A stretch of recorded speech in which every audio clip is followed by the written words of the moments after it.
अबोली या मालिकेच्या 4 मेच्या भागामध्ये मनवा सांगत असते, मला हे स्थळ मान्य आहे, मी लग्नाला तयार आहे। यावरती अबोली आणि अंकुश तिला समजवत असतात, मनवा तुला वेड लागले का?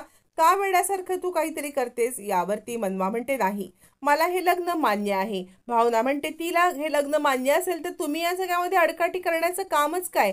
तुम्ही कुणीही तिला अडकाठी करायची काहीही गरज नाहीये।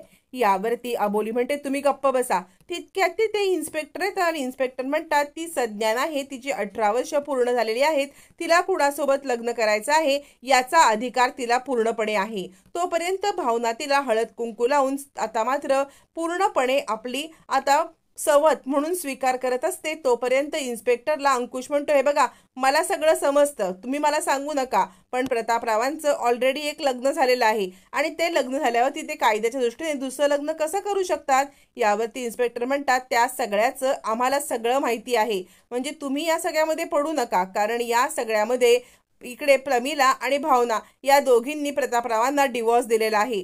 प्रतापरावांना डिवोर्स देऊन त्या दोघी जणी प्रतापरावांच्या आता बायको नाही आहेत, त्यामुळे प्रतापराव लग्न करण्यासाठी मोकळे आहेत असं म्हणत आता खूप मोठा खुलासा करत भावना आता खूप मोठ्या तयारीने आले हे अंकुशला समजतं। तरी सुद्धा अंकुश सांगतो, माझ्या बहिणीचं लग्न त्या प्रतापरावासोबत होणार नाही म्हणजे नाही असं म्हणत आता इन्स्पेक्टरना तो आता पाठवून देतो। भावना म्हणते, तिने तयारी दाखवली ना, म्हणजे हे लग्न होणारच। आता लवकरात लवकर अबोली तुझी आई न मनवा बनणार आहे असं म्हणून ती निघून जाते। इकडे आता भावना निघून गेल्यावरती सगळेच जण आता मनवावरती तुटून पडतात। मनवा, तुला वेड लागले का? का त्या भावनाचं म्हणणं ऐकलंस? अगं, प्रतापरावांसोबत लग्न करणं म्हणजे जीव देण्यासारखं आहे, बोल, तू का ही चुकी करायला निघालीस? असं म्हणत अंकुश, अबोली आणि रमा सगळेच जण आता इकडे मनवाला ओरडत असतात, मनवा तू वेड्यासारखं का वागलीस? आता अंकुश म्हणतो, मनवा तुझी काय मजबुरी आहे? यावरती मनवा एकदाच ओरडते, माझी आई त्यांच्या ताब्यात आहे वहिनी, त्याने माझ्या आईला किडनॅप केलंय। आता मात्र सगळ्यांना जबरदस्त धक्का बसतो, म्हणजे हा प्लॅन आधीपासून वर्कआउट होण्यासाठी हे सगळं प्लॅनिंग केलेलं असतं हे अबोलीच्या लक्षात येतं। ज्या वेळेला केस संपवून सगळेजण बाहेर येतात तेव्हा एक मुलगी मनवाला कॉंग्रॅच्युलेट करायला आली असते आणि ती मनवासोबत सेल्फी काढण्याच्या निमित्ताने मनवाला तिच्या आईला किडनॅप केलेला फोटो दाखवते। मनवा म्हणते, कोण आहेस तू आणि माझ्या आईला कोणी किडनॅप केलंय? मग ती मुलगी मनवाला एका बाजूला घेऊन जाते आणि म्हणते, हे बघ, प्रतापरावांनी तुझ्या आईला किडनॅप केलेला आहे। आता मात्र मनवा हादरते आणि त्याच वेळेला तिला भावनाचा कॉल येतो। आणि जास्त टिवटिव करू नकोस, हे बघ, तुझी आई आमच्या ताब्यात आहे आणि तुझ्या आईला जर तुला सोडवायचं असेल तर त्यासाठी तुला प्रतापरावांसोबत लग्न करायला लागेल। प्रतापरावांसोबत लग्न केलं ना तर आणि तरच तुझी आई या सगळ्यातून सुटेल, याची मात्र तू खबरदारी घे। आणि या सगळ्यामध्ये तुझ्या आईला सोडवण्यासाठी आम्हाला आता काहीही करायला लागलं तरी सुद्धा आम्ही करू, तुझ्या आईला मारण्याचा पण प्रयत्न केला जाईल, मग तू आईची केस लढत बस, माझ्या आईला कुणी मारलं, माझ्या आईला ह्याने मारलं का, माझ्या आईला त्याने मारलं, हे सगळं करत बस असं म्हटल्यावरती आता इकडे ताबडतोब अंकुश हे सगळं ऐकतो आणि मग मात्र आता भावनाबद्दल कंप्लेंट करतो की तिने मनवाच्या आईला किडनॅप केला आहे आणि तो पहिले हॉस्पिटलला कॉल करतो की मनवाची आई तिकडे आहे का, पण मनवाची आई हॉस्पिटलला नसते। मग मात्र अंकुश चिडतो आणि तो ताबडतोब कॉल करून म्हणतो, हे बघा, तुम्हाला नीट नाही का हे करतायत, तुमची जबाबदारी होती ना, मग त्या गायब कशा काय झाल्या? आणि तो मनवाला म्हणतो, जरी तुझी आई गायब झाली असली तरी मी तुझी साथ सोडणार नाहीये, तुझ्या आईला आपण शोधून काढू, तू कोणत्याही बाबतीमध्ये माघार घेऊ नकोस असं म्हणत आता अंकुश सांगत असतो मनवाला, तुझ्या आईला मी शोधून आणेन। तोपर्यंत इकडे आता भावना सांगते, ती मनवा तर तयार झालेली आहे, आता ती मनवा आपल्या पायाशी नक्की येईल। यावरती आता इकडे देवदत्त म्हणतो, खरं तर आता हे सगळं योग्य झालेलं आहे, तुम्ही योग्य चाल खेळलीत भावना, तू जे काही काम केलंस ना एकदम मस्त काम झालेलं आहे। आता हे लग्न झाल्यावरती कसली केस आणि काय केस असं म्हणत आता इकडे ज्या वेळेला देवदत्त सांगत असतो, एक काम करायचंय आता तुम्हाला त्या इकडे मनवाला घराबाहेर काढायची आहे, म्हणजे अंकुश अबोली घरामध्ये असेपर्यंत मनवा बाहेर निघणार नाही। त्यांना बाहेर गेल्यावर तुम्ही मनवाला कॉल करायचा, मनवाला बोलवून घ्यायचं आणि इकडे लग्नाचा थाटमाट करायचा आहे। अंकुश अबोलीला काहीही कळता कामा त्यांच्या ॲब्सेन्समध्ये हे घडलं पाहिजे. आता अंकुश पोलीस स्टेशनला निघून गेलेला असतो. मनवा सुद्धा बाहेर जायला निघते तर अबोली तिला थांबवते. थांब मनवा, तू अशी कुठे बाहेर जाऊ शकत नाही. मनवा म्हणते वहिनी मला जाऊ दे, वहिनी मला जाऊ दे, मला नाही इथे थांबता येणार आहे. यावरती अबोली म्हणते मनवा वेड्यासारखं करू नकोस, हे बघ अंकुश सर गेलेत ना बाहेर, मी येते पटकन अंकुश सरांना भेटून, तोपर्यंत तू कुठूनही जाणार नाहीस. ही लक्ष्मण रेषा तुझ्यासाठी मी आखून ठेवलेली आहे. या लक्ष्मण रेषेला ओलांडून जर तू गेलीस तर बघ. असं म्हणत अबोलीने मनवासाठी लक्ष्मण रेषा काढलेली असते. रमाला तिच्यावरती लक्ष ठेवायला सांगते आणि आता ती अंकुशला भेटायला कुठपर्यंत काय प्रोग्रेस आले, काय पत्ता लागलाय हे पाहण्यासाठी तिकडून निघून जाते. मनवा रडतच आत जाते. अंकुश अबोलीला पाहतो आणि अबोली तू का इकडे आलेली आहेस? अगं मनवाला तुझी गरज आहे ना. अबोली म्हणते मी तिला सांगून आलेली आहे, मला खूप टेन्शन आलं की इकडे काय घडतंय कसं घडतंय म्हणून मी पाहायला आले. अंकुश म्हणतो नाही नाही, तू ताबडतोब मनवाला भेटायला जा, कारण ते दोघी जणी काहीही करून मनवाला जर घराबाहेर काढलं तर आपल्याला खूप मोठा प्रॉब्लेम होईल. आणि तेच घडतं. इकडे भावना मनवाला कॉल करते आणि म्हणते हे बघ या बया, तुला काही तुझ्या आईची चिंताच नाही वाटतं, तुझी आई आमच्या ताब्यात आहे आणि तुला जर तुझी आई हवी असेल तर ताबडतोब आम्हाला भेटायला ये. असं म्हणत इकडे आता भावना मनवाला आम्हाला भेटायला ये सांगते. मनवा म्हणते माझ्या आईला काही करू नका. त्यावरती भावना सांगते हे बघ तुझ्या आईला आम्ही काही करणार नाही, पण तोपर्यंत तुला इकडे मात्र यायलाच पाहिजे. तू जर इकडे आली नाहीस ना तर मात्र तुझ्या आईचं रामनाम सत्य होईल आणि ते मात्र तुला बघवता येणार नाही. त्यामुळे ताबडतोब तू इकडे निघून ये. असं म्हणत ती मनवाला आपल्याकडे बोलवते. मनवा विचार करते काय करू, अबोली वहिनीने रेषा घालून दिलेली आहे ती पार करून जाऊ का, आणि त्या रेषेपर्यंत लक्ष्मण रेषेपर्यंत येऊन ती थांबते.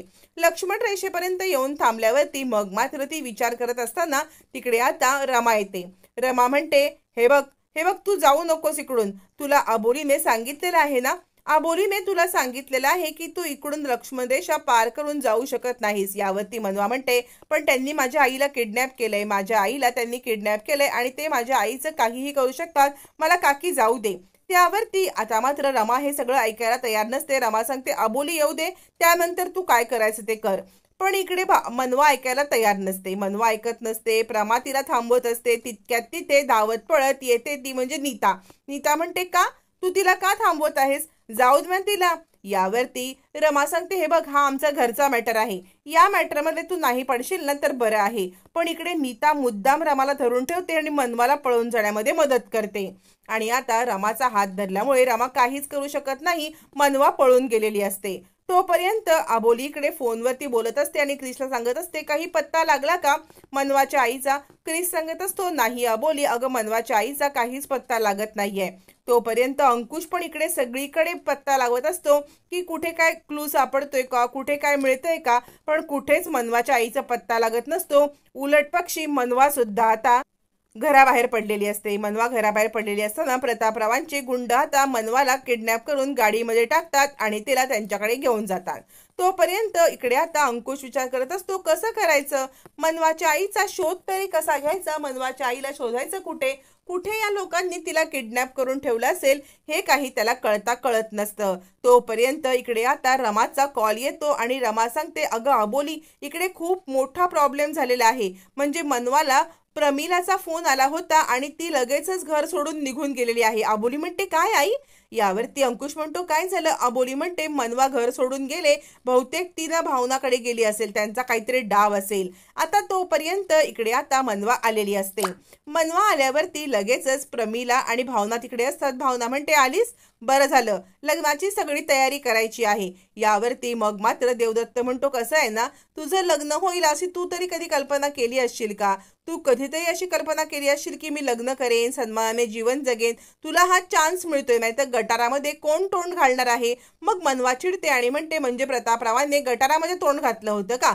यावर देवदत्त म्हणतो जरा तोंड सांभाळून बोल. यावरती मनवा म्हणते मी कशाला तोंड सांभाळून बोलू, ज्यांनी तोंड काळं केलंय ना त्यांनी तोंड सांभाळून बोलावं. म्हणजे कसं आहे ना, तू काळा कोट घातलायस आणि गटारामध्ये लोळतो आहेस. काळा कोट घालून ज्या देशाचं रक्षण करायचं, गुन्हेगारांना शिक्षा द्यायची, त्याच गुन्हेगारांचं तू रक्षण करतोयस, तुझ्या काळ्या कोटावरती थू आहे असं म्हणत मनवा आता खूप चिडलेली असते आणि ती देवदत्ताला चांगलाच धडा शिकवण्यासाठी तयार झालेली असते। त्यावरती देवदत्त म्हणतो, तू माझ्याशी पंगा घेतेस, तुला मी असं तसं सोडणार नाही मनवा। यावरती आता मात्र इकडे भावना सांगते, तुम्हाला जे काय करायचं ते करा, तुझी आई आमच्या ताब्यात आहे ना, तिचं काय करायचं ते आम्ही बघू। मग मनवा हातापाया पडायला लागते, प्लीज प्लीज माझ्या आईसाठी काही करू नका। यावरती देवदत्त म्हणतो, आत्ता तर मोठ्या फुशारक्या दाखवत होतीस, लगेच आईचं नाव काढल्यावर ती मऊ झालीस का? यावरती मनवा सांगते, मी लग्न करायला तयार आहे ना, मी लग्न करायला तयार आहे, पण प्लीज माझ्या आईला तुम्ही काहीही करू नका, माझ्या आईला सुखरूप सोडा। यावरती देवदत्त म्हणतो, ठीक आहे, लग्नाचे विधी झाले की तुझ्या आईला सोडतो आम्ही। मनवा म्हणते, पण माझ्या आईला मला लग्नाआधी एकदा बघू दे। यावरती भावना म्हणते, तुझ्या आईला तुला पाहता येईल, पण आमची एक अट आहे, तुझ्या आईला तुला पाहायचं असेल तर तुला आधी नवरीच्या वेशामध्ये यावं लागेल, नवरीच्या वेशात येऊन मगच तुला तुझ्या आईला पाहता येईल असं म्हणत ती आता मनवाला ब्लॅकमेल करायला लागते की तू आधी नवरीच्या वेशामध्ये ये, त्यानंतरच तुला तुझ्या आईला पाहता येईल असं म्हणत ती आता मनवाला नवरीच्या वेशात तयार करते आणि आता प्रतापरावांसोबत लग्न लावून देण्यासाठी स्टेजवरती उभी करते। मनवा बिचारी आईला पाहण्यासाठी किंवा आईला या सगळ्यामधून सोडवण्यासाठी तयार होते आणि बिचारी लग्नासाठी तयार होऊन ड्रेस घालून बाहेर येते। तोपर्यंत अंकुश येतो, प्रतापरावांच्या एक खाडकन थोबाडीत देतो आणि त्यांचा कान सुद्धा पिळतो। प्रतापराव म्हणतात, तू इथे आणि काय करतोयस? अंकुश म्हणतो, माझ्या बहिणीसोबत लग्न करतोयस ना, म्हणून तुझा कान पिळतोय, त्यानंतर तुझी मान पिळेन। आता एक लक्षात ठेव, तू न हे कारस्थान जास्त दिवस करू शकत नाहीस आणि तुम्हाला सगळ्यांना लाजा नाही वाटत का?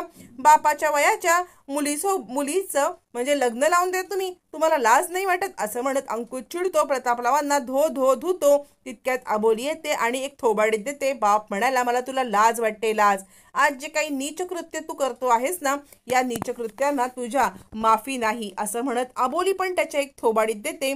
आता मात्र अबोलीने खूप मोठा ड्रामा करत प्रतापरावांना धूमधडाक्यामध्ये या सगळ्यामधून प्रतापरावांची धिंड काढलेली असते आणि प्रतापरावांना या सगळ्यामध्ये अडकवलेलं असतं आणि मनवा आणि प्रतापरावांचं लग्न पण थांबवलेलं असतं। आता या सगळ्यामध्ये मनवाला सुखरूप ठेवत अबोली कसं काय तिच्या आईपर्यंत पोहोचणार हे मात्र पाहणं फारच रंजक ठरणार आहे।